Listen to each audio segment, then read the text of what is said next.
So the aim of an AGM is to provide the charity trustees and all the officers the opportunity to explain their management of the charity to the members, and it also provides the members of the charity with an opportunity to ask questions before voting on business items on the agenda. So that's how the Charity Commission view an AGM. And today we're going to be going through this agenda in order to answer some of those questions and to fill in a lot of the gaps and questions that you may have around what an AGM is and how to run the best AGM that you possibly can. And so we'll be thinking about, obviously, I'm going to introduce myself and welcome you as well as participants on this webinar. We're going to think about how do we prepare for an AGM. A lot of the work in an AGM is all in the preparation, and we'll be looking at that. Finding out about your governing document and understanding everything in your governing document and how that relates to your charity and also how you need to run your AGM, as well as other aspects of the charity and your meetings as well. Thinking about who your members are, who are the members, who are the people that have an interest in your charity, and who need to be consulted, and how do you work along that? And then setting the agenda. I've got an example agenda that I'm going to share, and I'll also point you to places that the Charity Commission website have as well that you can do that. And also Mac are going to be providing some notes, just a bit of a handy checklist for you as well to download around AGMs and how to run them effectively. And then running the meeting, actually being present, how to chair, doing some of those aspects and some of the things that we might think about within a meeting as well. And then lastly, some creative ways to make your AGM an event.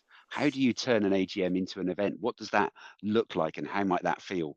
Because what we want to do is we want to make sure that your AGM maximizes its use. And it might well be, as we say, that there's going to be different decisions that you make around the way that you run your AGM, whether or not you want to run it as an event or whether purely as a business meeting, or something in between, are some questions that I'm going to ask you and get you to think about. And then finally, how you follow up the AGM, what needs to happen after the AGM, and how you make sure that all of those decisions that have been made, all of that really good consultation and work that you've done, what that will look like.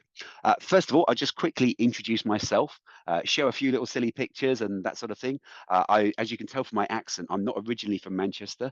I'm actually originally from Brighton. So I've got a picture of a Brighton player. His name's David Livermore, and that Manchester City player, because I live in the city of Manchester now, he is Vincent Kompany, who obviously up until very recently was managing Burnley. He's now just gone to Germany, hasn't he? But yeah, so I'm originally from Brighton, but I now live in Manchester. For 5.5 years, I led a national youth work charity as chief exec called Frontier Youth Trust, and had a lot of leadership experience there. And prior to that, I've been working for other charities and a number of other charities, as well as chairing a number of other charities that are Manchester-based as well. I'm a cyclist. I'm one of those mammals, a middle-aged man in lycra. But this is how my mum sees me. I know sometimes people, always want. My mum, she didn't really have a sharp pair of scissors, as you can see from that thing, but it's not really so much of an issue these days. I love going to gigs. I love my music. I'm off to see Foo Fighters tomorrow night, probably in the rain. We're in Manchester, but that's a picture of another band that I've been to see recently at the Albert Hall. But in the main, I love being outdoors. I love the outside, and you can see there, I'm not shy of a little bit of rain. That's the mountains of Mourne up in Northern Ireland there. My background, though, is science and technology. You saw in the introduction that I'm a doctor. I'm actually a doctor of chemical physics. I used to fire lasers into vacuums and watch things fly apart. So that's my background. But now I'm a member of the Association for Coaching. So I'm a certified coach and coach people through in leadership, through charities, in the voluntary sector, and also in local government as well. One of the key things about this reason why I show that is we have a code of ethics, and that's around confidentiality, and that's a really key thing for me. So anything that you do share on the training, obviously that won't be recorded, and if there's anything else to sort of follow up, we'll do that in a confidential way. I've got one wife and 2 children, yeah. They all live in the house, and I've asked them not to use the internet too much for the next hour, so that hopefully we don't get any blockages. I think 2 of them are out anyway. And lastly, I'm a work in progress. I might be presented as an expert, but I often say an X is a has-been and a spurt is a drip under pressure. So I'm very much still learning, and wear a learner plate with pride. For me, that's a really sort of key thing. So hopefully I'm going to learn through hosting this webinar as well as yourself. So let's just have a look. What is it that we'd like to learn today? We've already had a bit of an introduction to you before we started the recording, and it's great to have you on the call. And thank you so much for sharing where you live and the work that you're doing, which sounds amazing. So really excited to be able to support you, and then also obviously everyone who's also on the video as well. But what we hope to gain from this training today is to understand the preparation and the notice that we require in holding a successful AGM. There's a lot of preparation and communication that needs to happen prior to an AGM in order to make an AGM successful, and actually to make it legal as well, to make it count according to Charity Commission law or guidance. The next thing is also, we want to help to build you with some confidence and awareness of that process of how we run an AGM, how we lead an AGM, and what it means to do that as part of a board, and some of the things that we can do to really make AGMs run smoothly, but equally to be really effective. And then finally, there's an understanding of some of the follow-up that you want to do after an AGM to really make it count and to make sure that you take that forward. So first of all, this is sort of a general question. Let's take a step back and let's think about an AGM. And what we're going to do is ask ourselves a question. What is it that we want to achieve from our AGM? You might like to put I've given you a definition, but you might want to put in the chat, those of you on the webinar, might want to put in the chat, what is it you hope to gain from an AGM? So I've run a number of AGMs in lots of different ways, and there are basically two extremes that we can use in an AGM. At one extreme, we can have a functional business meeting that fulfills all of the business responsibilities we have to do, have the meeting that we need. I've had an AGM as short as a half-an-hour meeting where we've covered all of the business that's required and signed it all off and done everything we need to. But then I've also AGM, which is mainly event. It's about gathering the stakeholders together. It's about celebrating everything and actually celebrating the difference and the change and the impact that we've made to the beneficiaries of the charity as well. So there can be an opportunity to celebrate and share achievements. The event style AGM, which often we can use the AGM as a tool or as a device for doing that. But you still have to have some business. You still have to have the business meeting, and it needs to follow that. Or at the opposite end, it can be purely as a business meeting where we fulfill all of the requirements that we need to do. And you might like to think about some questions for you while you're either watching the video or on this call. What is it you want to get out of this AGM? There is everything from that sort of 30 minutes functional meeting that I said, right the way through to a large scale event. So some of the events that I've done in the past, we've actually taken over a Costa Coffee for an evening in Openshaw. We've worked in local venues like the People's Museum in central Manchester, and we've done things such as launching books of beneficiaries, stories, and all sorts of other things. And equally, I've chaired online with the trustees of a charitable trust, and just very recently, and we've just done our AGM, and as I say, it took about 30 minutes to go through all of the business. So what is it that you want to get out of that AGM? Is it about bringing people together and really using that AGM in a meaningful way to celebrate, or is it about fulfilling the functions and those business requirements? We're going to talk about both. We're going to do this functional side of things. I've got a sort of bit of a, don't worry, you don't need to understand what that diagram is. It's just some kind of circuit board. I don't even know what it is really, but it's a functional line drawing. It's there for a purpose. And what must your AGM do?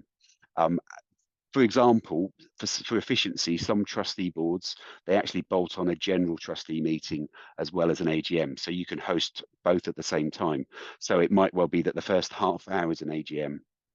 And then you might have a little pause, come a break, and then have an hour, which is a general business meeting as well. And that's a way, because you've got all of the trustees together, then that's a way to really maximize the use of that. So we'll look at what a minimum viable business AGM looks like, with the things that you need to cover. But equally, looking at the other end of that spectrum, we'll also look at what a creative event looks like and those creative ideas. And thinking about, what could you do to make your AGM more of an event than just purely a business meeting? I mentioned about the coffee shop and the People's Museum. the book launch.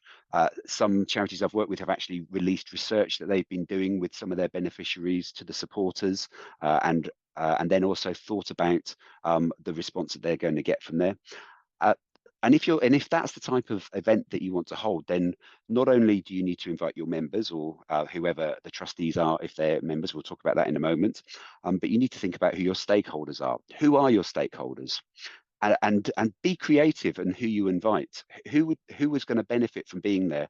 So obviously, beneficiaries of the charity are really important. Members of the charity, those people who are signed up members, volunteers who help your charity and regularly give of their time, trustees and directors, obviously they'll need to be there as a part of that AGM. Are there any funders who you want to invite along to, particularly if you're doing some kind of launch or something, or sharing information? It might well be that you provide commissioned services, in which case you could invite along some of the commissioners who are involved in commissioning your services. The executive staff of the charity, the people who work for your charity and who are knowledgeable about that face-to-face work and interaction. And there may be local councillors and lots of other people. If you've got any ideas of anyone who you might invite, then put them in the chat, and that would be really helpful to see maybe some of those other people that you've invited along to AGMs, or people that you've had perhaps at some of your trustee meetings, or some of those more general meetings that you would have. But again, yeah, be creative and think wider as to who you could invite if that's the type of event that you're looking for. So that's kind of the two ends of what an AGM could look like. So first of all, we need to think about, what are we going to prepare? How are we going to prepare? There's this quote, if you fail to prepare, then you prepare to fail. It's a little bit corny, isn't it? A little bit of a cliche. But at the same time, preparation for the AGM, it's the key. And much of the work happens in an AGM before the actual day of the AGM. And that's what we're going to be talking about today. So first of all, we need to think about membership and around the people that need to be at that AGM. And I just wondered, do you have any of the following? So you may have a co-op loyalty card. You may have an account or a mortgage at a building society like Nationwide. You may have some kind of industry body certificate or industry body that you're a part of. The one I've got up there is the Association of Chartered Accountants. I'm not in the Association of Chartered Accountants, or you might have a union rep. You might be a member of a union as well. All of these organisations have all got one thing in common: they're all member organisations. And your charity, is it a member organisation? Now I know MAC is, because it has got lots of members, and I'm a member as well myself. So I'll be expecting my membership invite to their AGM when they do their AGM. So you need to know your governing document and your constitution, because it will state who the members are. Now there's a certain type of charity, which is a very common type of charity setup, where actually the trustees are directors of the limited company that is the charity. I'm going to be talking about this in a moment. And actually they are the only members of the charity. So they're the only people that have to be at the AGM. So it's important that you know this, and important that the right members are invited. And again, your governing document will tell you about that. And just a little bit of sort of explaining some of the jargon in the governing document. It will tell you the type of organisation that you are. So you've got a governing document or a constitution that should be available publicly, and you should have that access to that. If you're a trustee or you're involved with the charity, it should be there and very accessible. And there are four main types of charity status. In fact, there are only four types in the UK. First of all, we've got an unincorporated association. And if you're not sure which you are, then have a look. And obviously Matt can help with this as well. If you're not sure and it all just feels like jargon and legalese, then we can help and give you some advice on that. But if you know where to look, and you know anything else is important, then all of this will be in your constitution, your governing document. So first of all, we've got an unincorporated association. So that is something which is set up through an agreement between a group of people who come together for a reason other than to make a profit. So for example, it might be a voluntary group or a sports club or something like that. And you can see that they will have a constitution or rules. That will be their governing document. And there might be some other documents that cover the running of the meetings, like bylaws, standing orders, funding agreements, those sorts of things. The next type is a charitable trust. and they're established specifically for charitable purpose. They get favourable tax treatment because they disperse charitable money or public money. That charitable purpose is a purpose that is of value and importance to the community at large. So there's a public benefit for that in order to be a charitable trust. And then there are incorporated bodies. Now, incorporation, it's basically when you become a limited company or you become incorporated. That process is by which a new or existing business or charity registers and becomes that limited company. The company is a legal entity with a separate identity from those who own it or run it.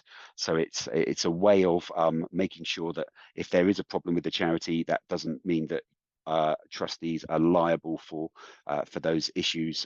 You have collective responsibility as trustees for the best interests of the charity, but you wouldn't have to personally sell your house in order to bail out the charity as a trustee. So that's why there's a lot of charities that become this type of that have this type of status. In fact, the vast majority of companies that are charities are limited liability companies where the liability of the members is limited by shares or guarantee.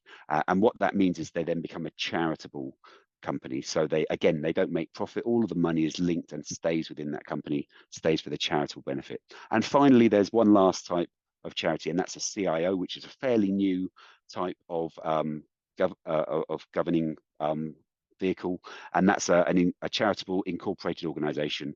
It's a corporate body which is not a company under the Companies Act, so they don't have to register with Companies House, so it's not subject to company regulation, but neither its existence nor any charges it creates have to be registered at Companies House either. But it is a charity and it has full charitable status, but it's governed by these regulations that were produced in 2012. So again, you'll know if you're a CIO, and there are quite sort of strict rules around how those charities operate. And then finally, it's about the type of incorporated body. So there are 4 different types of incorporated bodies. So just going into a little bit more detail, that's the process in which those businesses become the limited company. And there's 4 different ways that happens. So there are charities that don't have share capital.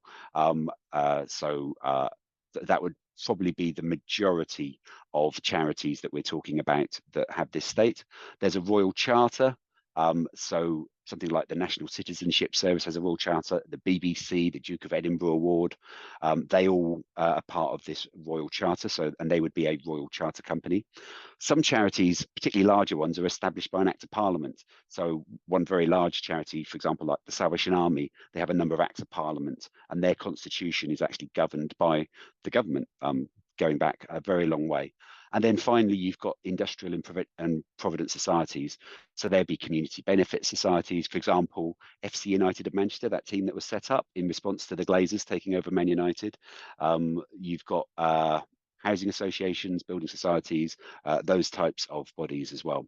So there's a lot of legal situation there. The likelihood is you're going to be type number 1 if you're an incorporated charity, or you're going to be one of those other ones that I went through on that first page. So thinking about an agenda, one of the key things around an agenda is there should be, I think, this is from my perspective, I think there should only ever be 3 types of agenda item. And this goes not only for AGMs, it also goes for when we're meeting. And when we're thinking about planning, when we're thinking about the way that we're putting together our agenda, what are the things that need to be discussed? I think either it should be for information. There's some content that needs to be shared for information. There's something that needs to be discussed. So trustees or members need to discuss something, or finally, something needs to be for a decision. Anything else should be communicated elsewhere. And we need to ask, does it really need to be in the meeting? Because these are the things that can sometimes take up space. Sometimes they can be contentious. And ultimately, if we're not sure why something is on the agenda for one of those 3 reasons, I always ask the question, why is it there? So let's think about what that agenda would look like then. So a typical sample agenda for an AGM would be apologies for absence, and obviously note who is there as well. You would also want to adapt it to your group of meetings. So this is a sample agenda, but you might have other things that you put in there. But these are the sort of the basic things that should be there, really. You might want to have reports or separate reports from a chair or a secretary, the financial report. You have those sorts of things. You, if you're running the event type of AGM that we talked about, you might want to add in a guest or a speaker, someone to give some real insight into the area or the cause that your charity works towards. And then obviously you can sort of see we've got minutes previous AGM. Those again would be sent out in advance with that calling agenda. You'd have a chair's report, all of those different reports. You might have the appointment of auditors. So larger charities need auditors. Smaller charities need an independent verification of the accounts. Again, you would need to just check the size of charity that you are and what's required. And accountants can be really helpful. They'll let you know within that, as long as they're reputable accountants, so they don't say you need something bigger than you really need. And again, they wouldn't do that because you're a charity. And then you've got you're going to elect the committee. One of the things I do on an AGM, certainly the AGM cycle that works for me, is I also get all of the officers of the charity, whether they be directors or trustees or members, to have a register of pecuniary interests as well. So we'd collect that, and there are forms and templates that you can use for that to register.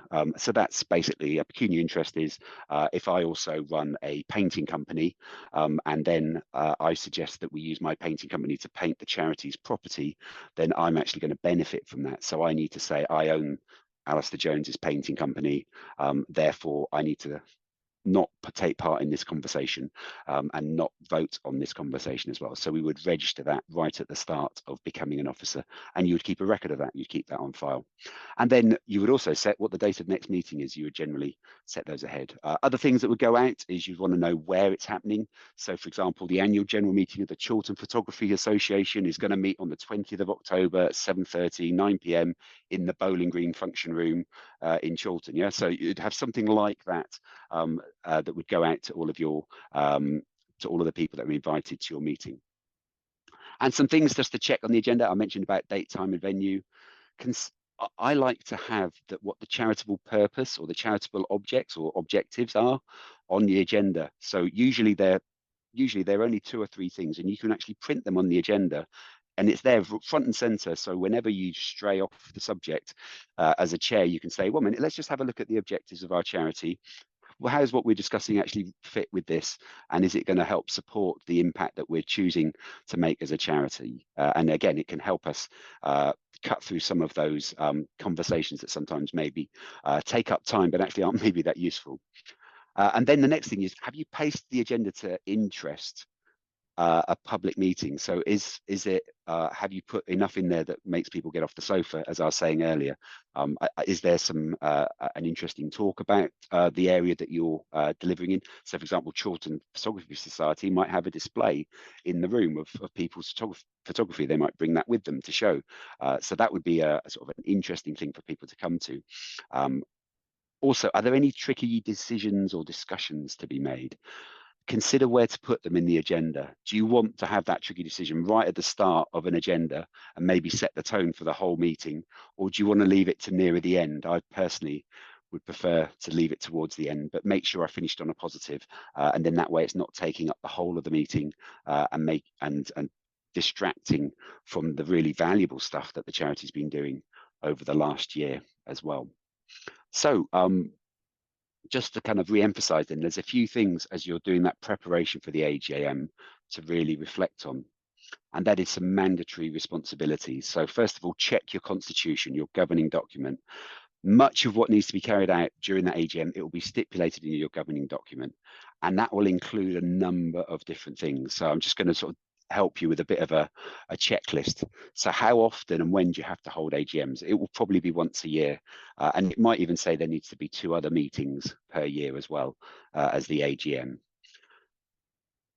The next thing is, how much notice are you required to give of the meeting? Usually it's at least 21 days. I would recommend at least a month, so the 28 days notice to allow people, but I think 28 days is kind of considered as a minimum within that. Also, who do you have to notify about the meeting? Is there anyone particularly who will be impacted by that? And who are those members? Who are those stakeholders who need to be there? Do you have to send the notices of the AGM to your members' homes? Is there something in the constitution that says it will be posted out? Even though in today's electronic world, you might be able to you can adjust your constitution to say it will be sent out electronically, but if it says it must be posted or put through someone's door, then you do have to follow that. And if it doesn't feel appropriate anymore because of the world we live in, then you can make an amendment to adjust that constitutional requirement to post them out. But again, you need to make sure that it's communicating. If the message isn't going to be received by the people that need to be there, then you need to do it in a way that they can understand and they can receive it, because otherwise they don't know it's on, do they? And then thinking about how many people have to be at the meeting to make it official. We call that a quorum. So for example, it might be that you need 60% of your members in order to be quorate for the votes to be able to count. And if you don't have 60% of those members, it's quite often that the meeting will have to be recalled again with further notice. So again, check that, make sure that there are going to be enough people there. It might be that your quoracy, if it's directors who are trustees, that joint director trustee, often it's kind of 4 out of 6. You wouldn't have a quoracy of one person, because that would mean one person has far too much power, and again there's no collective responsibility there. The next thing is, do the accounts have to be independently examined, as I mentioned earlier, or audited before the AGM? If you're a registered charity, you can follow those regulations in the Charity Commission around trustees' reports and accounts. The other thing also to say is, when it comes to registered charities, I mentioned about changing your constitution. If you are going to change your charity's governing document, then there's a section on the Charity Commission website that you would need to seek approval before you amend your constitution in some cases. Something like changing the way you communicate to become relevant and up to date, that would be quite acceptable, I think. But if you're talking about reducing the quoracy down to 1 person from 12, then that might be viewed very dimly and not advisable. So it would be very unlikely, for example, the Charity Commission would give permission for that. And then lastly, do any nominations for new committee members or trustees have to be taken in advance, or can you take them at the meeting? So normally you would have a proposer and a seconder for each nomination. So it wouldn't be someone say, oh, I'd like to stand, and then they're voted on. Normally someone would recommend them. There would be some kind of accountability for that as well. And then finally, if, for example, there needs to be Charity Commission guidance on changes to a constitution, then you're going to need a lot of notice around that. Or it might even be that notice is made 1 year and it's not actually acted until the following year. Well, you get legal confirmation and what that's going to mean. So how much notice is required is really important too. So quite a lot there. And then when we think about the planning, there's a number of things to think about. Venue. Is it accessible for the people that need to be there? For example, if it's in the middle of nowhere and most of the people that are going to come use public transport, then actually that's maybe not the best venue to use. Or is it too small for the number of people that need to be there? If you've got a lot of members, does that room fit at least 60%, a core group, in which case it's obviously not going to be fit for purpose. So you need to think about the venue. You need to think about the notice of the meeting, as we said earlier. How long do you need to give people? And then finally, accounts. You need to hold your AGM at a point when your accounts have been done for the year, so you can present them, and then they can be passed at the AGM as well and accepted as a true and accurate record. So you need to make sure that your accountant, for example, is up to date as well. And I've had that a few times, even when I was a chief exec, where our accountants were sometimes running a bit late because they had a lot of workload on and pressure, and we had to put pressure on them because we had an AGM coming up, and we didn't want to have to delay approving our accounts for the financial year. And then finally, election of officers. What sort of notice do you need to give for that, and what does that look like? Okay, so there's some planning things there. We've thought about the venue, date, and time. We're thinking about now. The notice of that AGM needs to be sent out to all the members of the charity and to any other people that are entitled to receive them. You're going to book the meeting room and the venue. You're going to think about whether the room is accessible to all your members. So, for example, could a wheelchair user attend the meeting? Particularly if you're a charity that has a lot of people that need accessibility as well. Ensure the room big enough to accommodate the number of people you require. I've already mentioned. And then think about health and safety of the members. Are there any hazards you need to be careful of? Where are the fire exits? If there's something particularly about that venue, is there something about you as a charity? Do you have vulnerable people in the charity? If there are a lot of people and it's meeting on the first floor, a lot of people who are wheelchair users, then that might be something to consider as well. And then the other thing, which is also really important, if people are going to get off the sofa, are you going to provide any refreshments? Are you going to give them a drink of water, a cup of coffee or tea or orange juice, and check if there are enough cups, kettles, any other equipment that you need at that venue as well. Alistair, So, yes, I'm sorry, it's Helen here. I'm unable to raise my hand, but I've got a question, and then there's another yes, question in the chat. So can we do great. that? Yeah. Yeah, My do that. Great. my question is, when you have an association model CIO, for example, where they've got the wider membership with the voting rights, because sometimes in my experience, you can have quite a lot of members, but they're not that engaged. Yep. So what do you know? And it's obviously fine if you don't. What would be the usual sort of percentage required for a quorum in that situation? I don't know the answer to that. That's one thing that we can check. Normally, chorusy is around the level of about 66%. So normally be 2/3 of the membership. That's a typical, but it does vary, and different constitutions have been set up in different ways. But I'm just giving a rule of thumb here. Yeah, But that's it useful. That is useful. Yeah, Yeah. but it will be in that CIO document as well, because they're all set up in a very standard way. That was one of the reasons why they were able to do that without going through company law. It was meant to be a really easy way to start a charity, but that also meant sure that charities were following the right protocols and following good practice as well. So yeah, hopefully that's helpful. Thank you, Helen. That is helpful. There's a second Yep. question from Yep. Jen, which is what is an officer in relation to the election of an officer? Right. Yes. So again, it does depend on the type of constitution that you've got. But for example, if you're a limited company and the members of the board, both trustees and directors, often, and that's the way the majority of charities are set up, then they are the officers. They represent the charity. However, um, members have can be officers as well. So you can have officers who represent different bodies or different parts of the membership. So, for example, a lot of infrastructure membership organisations, they may have 2 officers that represent the voluntary sector, 3 officers that represent the statutory sector, the local government, and maybe 2 independent officers. So again, that it does depend a lot on your constitution as to how that election is put together. And often what we try and do is we have a rolling sort of a rolling succession plan. So you wouldn't want to vote both of your voluntary members at the same time. You try and maybe make it a year apart, because usually people will serve a fixed term, anything between 3, 6 or 9 years. Often it's 2 lots of 3 years in governance. But again, your constitution will say what's permissible and what isn't in your organisation. But yeah, hopefully that's helpful. So yeah, officers are people with some kind of an office, a bit like a member of parliament. Obviously, we've got the general election going in a minute, but our members of parliament represent us as citizens in the UK. An officer represents different groups within the membership of a membership organisation as well. Excellent. So hopefully that's helpful. And I apologise. There's quite a lot of jargon, isn't there? And so we're trying to sort of cut through that and hopefully turn it into a bit of plain English so that it makes sense. But again, there is a lot of detail in your constitution that will help to explain that. For the majority of people with relatively small charities, generally you will be that incorporated organisation with both a trustee and a director, as in the same, they have a dual function, and then they form up the membership of an AGM.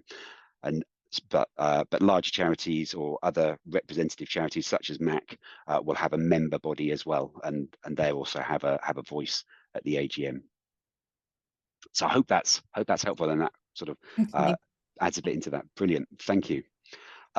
So yeah, we've talked about notice, but what actually goes out in that notice? So we provide a notice giving details about the AGM, contact all the members. make sure, as I say, it includes date, time, duration, venue, information about election of officers. So they could be trustees, directors, representatives of the membership. And then you could include the whole agenda item or just highlight one or two items. So if you're sending out something which is more publicity and you're really appealing to get people there, then you might put something, oh, and we're going to hear from this really eminent person who's going to talk to us about this issue, which is really important to us in our charity. For example, if it's the Institute for the Blind, then it might be someone speaking from Guide Dogs who would be have a lot of insight and would be able to share some helpful content. And then once we've done that, we'll then think about the accounts. So as I said earlier, you'll need to present a report on finances of the year to the AGM. We've thought about this. Do your accounts need to be examined in person?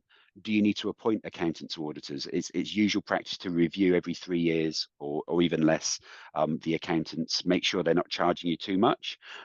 So you might want to get quotes from other accountants. Often it's helpful, though, to have a relationship that is ongoing with an accountant because they can follow your charity and often the person who contacts you will kind of have a working knowledge of your finances and be able to provide some good advice as well. So it's about balancing the cost of that accountant versus or that independent verification versus the return on that investment, and obviously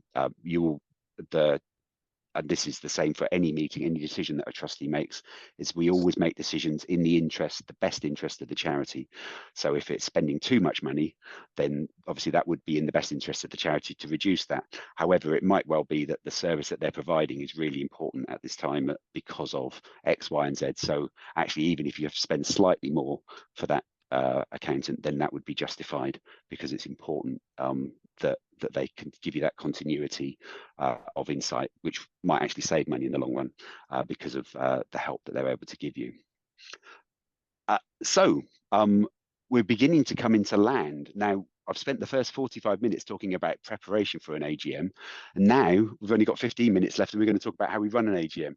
But actually, the secret in getting started is about breaking those complex and overwhelming tasks into small manageable tasks and then just starting with the first one.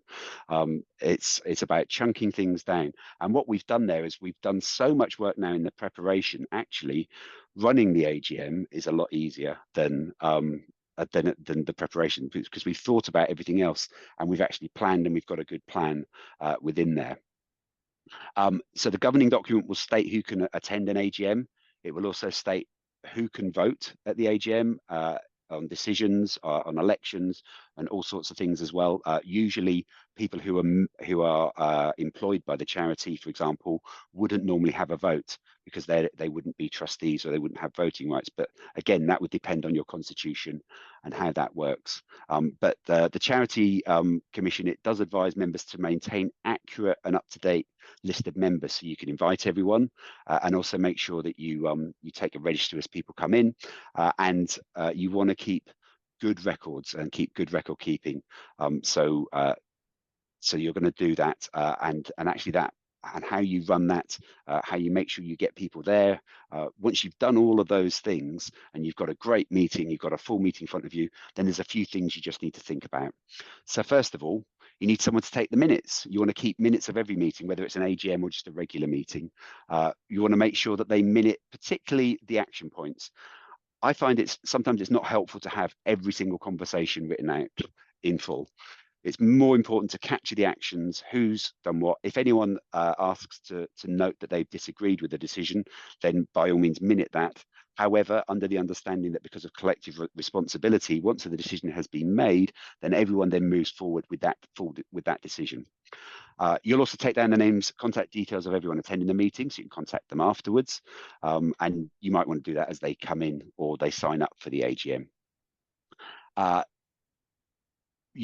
The minutes also, there's a number of things that need to be in there. You have the name of the charity, the type of meeting, date and time, those present, who chaired the meeting, what capacity people attended in. So they might have attended as a trustee or they might have attended as a staff member. If there are any absences for the agenda items due to conflicts of interest, you might want to note that.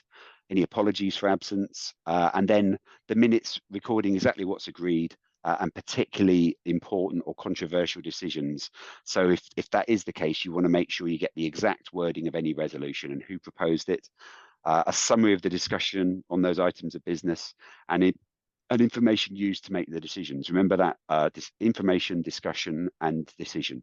How many votes were made for and against, how many didn't vote, if there are any abstentions, and what action is needed, who's responsible for it, and also if there's a timescale for that, what the deadline will be for that. The Commission recommend that charities make the minutes of an AGM available to the public on request, but it is possible to charge a reasonable fee to cover the costs of that. Say, for example, if it takes staff time to process that, then it's reasonable to charge some of that time.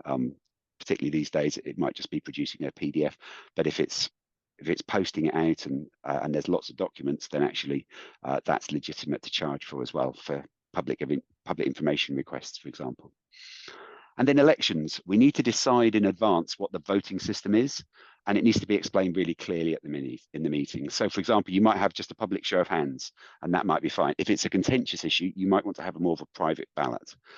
You also need to know, will it be a first past the post election, or will there be a majority required, a 2/3 majority, for example? That's often required in the change of a constitution.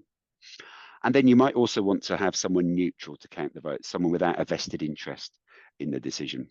Think about the materials you might need to prepare in advance. So if you're going to have a private ballot, you're going to need some ballot papers, pens, and something maybe a bit more secure than a hat to put them in. So some kind of sealed box, Tupperware box with a slit on the top, that's absolutely fine. But just sort of making sure that you've thought about that. It's quite hard to improvise that type of thing on the spot. And then make sure the minutes show who was nominated, the proposer and the seconder for each candidate, how many votes each person received, and who was elected for each post as well. So these sorts of things, particularly when things can be contentious, or if there's multiple people standing for office, are really important. Often you're just so grateful and thankful that someone's willing to stand. You just think, oh, thank goodness. But again, it still needs to be minuted, and then go from there. So keep a notice of those. And then when you're running an AGM, we need to think about, well, what does inclusion look like for your charity? How is representation made right the way across your whole charity? Do you have genuine consultation? Even more, if you wish to be relevant to your beneficiaries, it's not just at the AGM, but throughout your work. But does the AGM represent them as well? Is there a way that they can feed into the decisions that are made in the AGM? And what does that look like? So what does that actually look like as a way of getting representation? So your voice of your beneficiaries, they might be heard in person. They could come and speak if they feel comfortable doing that, or it might be more appropriate to do it by video, or there might be art of theirs that they produced, or other creativity if that's part of the way that the charity operates. And really understanding what meaningful consultation is.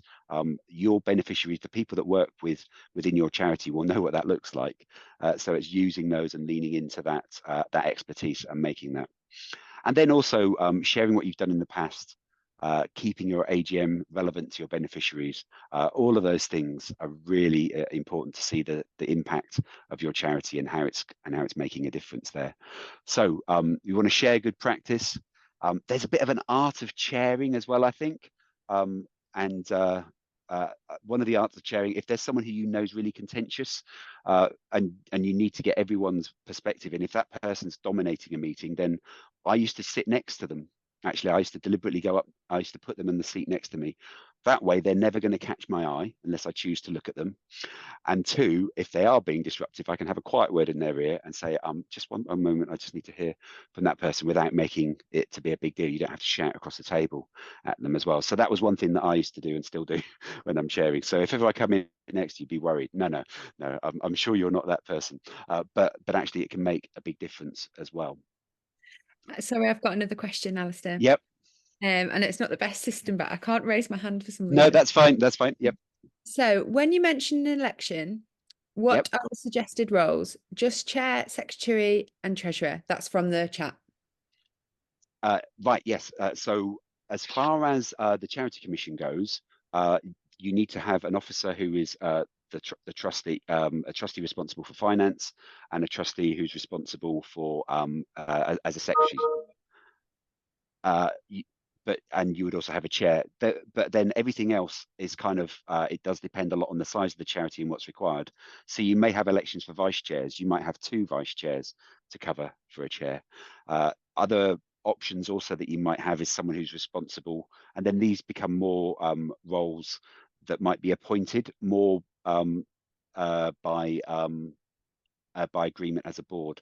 So people for example, to chair the safeguarding committee if that's appropriate, or people to chair an HR responsibility, an HR committee. The finance committee would normally be the trustee responsible as a treasurer, or the financial person. But yes, so it does depend quite a lot on the charity. But yeah, typically finance, secretarial work, and chair, and then possibly a vice chair, or maybe even 2 vice chairs. Again, it does depend. One of the things I would sort of urge is to try to keep the board relatively small. Any board of more than 8 people is really hard to get together to meet. So and this is less about AGM, it's more about running a charity. But maximum I would have is 12. Anything more than 12 and you're never going to be able to get everyone there. And unfortunately what you have is then people don't appear and they're not engaged, and you're much better not having a trustee who isn't engaged than you are having them attend like 1 meeting a year, because actually that can be quite disruptive. It can then create other people disengaging in the board as well. Okay, so okay, thank you. So tips and hints. Think about what people are going to eat or drink during the meeting. I've already mentioned that. Putting your charitable objects front and center. Remember what I said, what the charity exists for, your purpose. You can put that on the agenda. You can even have that in posters, or you can put it on a slide, just reminding you at the start of the meeting as well. Reviewing appointment dates of trustees. So consider succession. Remember I said that about that regular cadence, so that you're not all of a sudden you've got half your board that are all their time's up, so they're all going to leave at the same time, and you've got to replace half the board. That can be quite disruptive, and doing that is really important to make sure that you're proactive in that, and the constant new trustees coming in. Thinking about, you might need a PA or some kind of induction loop if that's possible. It might well be inappropriate, but if it is possible within the venue where you are, and if that's necessary for your charity, then something to consider. And then also consider if it'd be appropriate. So providing childcare, it may be, but it also might not be. And actually something like that, if you're the sort of charity that already has safeguarding policies, then that might be appropriate, but it's not always appropriate. And sometimes actually people might just sort of have a more informal way of doing it. Parents might just have an agreement with their own friends. So as soon as you take on responsibility for that as an organization, then you need to make sure that you're doing that in a way which is appropriate and regulated. So there's some sort of tips and hints there around that. But then finally, we've got about 5 minutes left. Following up, diligent follow-up and follow through will set you apart from the crowd and communicate excellence. Someone called John C. Maxwell, he talks a lot about leadership, but actually how we follow something up is really key. So what happens at the end and after an AGM? Sending out the minutes, again, with assigned action points, and also making sure that people put them into practice. Updating the officer trustee changes on the Charity Commission website or Companies House as well. Uploading your accounts. There'll be that financial record to the Charity Commission and Companies House. So again, according to where you need to do that, make sure that those are up because they are publicly available, and also you need to report that. A charity will be viewed in good health if it reports on time or in advance of on time. You want to be that charity. You don't want to be a charity with a little red mark for 1 year because you got your accounts in late. So that's an important thing. Again, another reason to put a bit of pressure on your accountants if they're taking a bit long. And then take any business that was raised forwards. That if people are saying things need to be done, there's nothing more frustrating than asking members for their opinions and then doing nothing. So make sure you actually make something of that and you put that into practice. But also communicate what you've done. It might well be that you've done it, but you've just not told people, in which case it will be just the same. They'll still feel frustrated because they might not be aware of what's being put into place to address those issues that they've raised. So they're really important too. So we're coming to the end. We've just got a couple of slides left, and I'd like you to think about these questions. What do you need to run your AGM? Do you need to reread your governing document, your constitution? What type of AGM are you looking to run? A business, a functional one, an event, or somewhere in between? What action planning as a chair or executives needs to happen between now and the AGM? And do you know when the date of your next AGM is?